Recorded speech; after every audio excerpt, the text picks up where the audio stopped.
Chapter 17.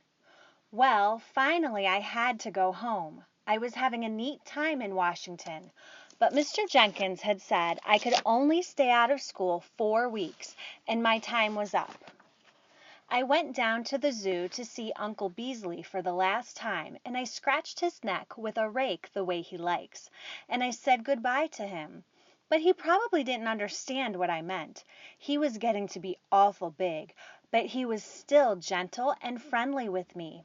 Mr. Holmquist said they'd take specially good care of him, and Dr. Zymer said he would send me a bulletin every week about how Uncle Beasley was getting along. I was glad to have him in such good hands.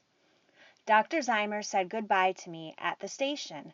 Just before the train left, he gave me a fossil dinosaur egg in a special wooden box just to fit it.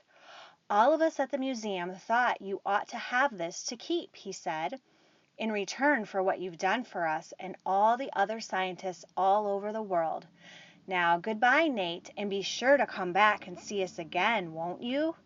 You bet, I said, and thanks ever so much, Dr. Zymer. But then the train started, and all I could do was wave to him until he was out of sight. When the train pulled into Ashland, New Hampshire, there were Pop and Mom and Cynthia waiting at the station.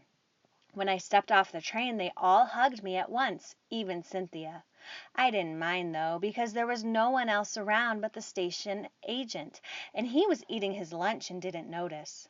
There was a kind of parade when I got back to Freedom, and they had me ride down the street in the Champins truck, and there was a big sign in the grocery store that said, "Welcome home, Nate Twitchell," on it, and the school band played some music, all 5 of them marching together in front of the truck.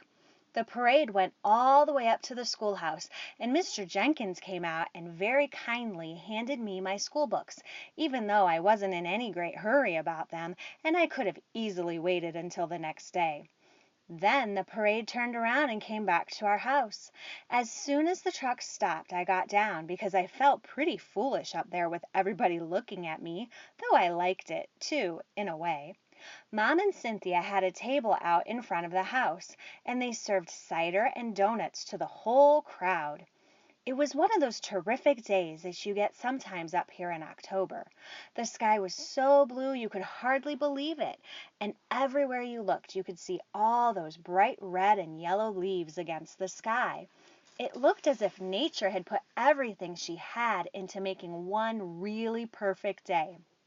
Even the smells were perfect, a mixture of smoke from across the street and that dry smell of leaves on the ground, and the smell of warm grass and dirt in the sunshine. And just on the edge of it all, the faintest whiff of sweet cider. The excitement died down pretty fast, and the next day I went to school, and I had to study subjects and predicates and fractions, just as if I'd never been away at all. And now one day goes along pretty much like another, and there's not much excitement. There's plenty to do, though, what with laying in the stove wood for the winter and taking care of the goat and the chickens.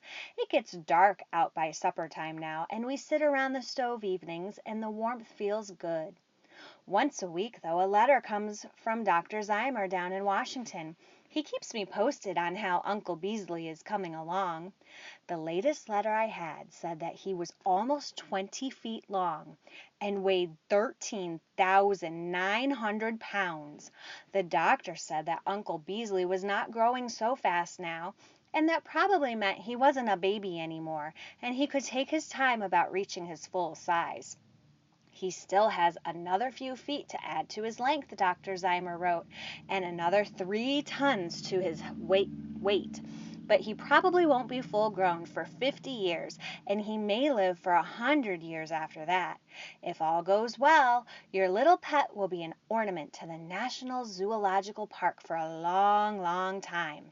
He is eating well, about 400 pounds of feed a day, but we don't need to worry about the expense. Visitors have contributed $240,271.31 by closing time today, January 28th, and money is still coming in fast. even if we have no more contributions from now on, the dinosaur's food bill is paid all the way through 1996. And if the Congress threatens to get rid of him then, you could come down and make another speech for us. So I guess the wonderful American dinosaur is safe for a while anyway. Well, I guess that's about the end of the story. After cold weather settled in, Pop suggested that I ought to write it all down in a sort of a book, and so I did.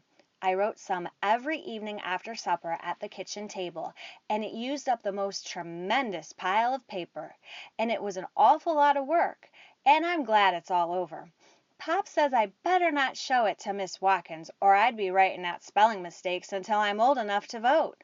Miss Watkins is my teacher, and she gets pretty worked up about spelling and commas and things like that. We never got in our camping trip to Franconia Notch, but Mom thinks maybe we could go to Washington during the spring vacation. I could show them all the sights, but most of the time I want to be up at the zoo, keeping up my friendship with Uncle Beasley. And if you're in Washington, D.C. in the spring, and if you happen to go into the elephant house and look in the dinosaur cage and see a boy in there with a triceratops and talking to him, and maybe even riding on his back, you can be pretty sure that boy will be me.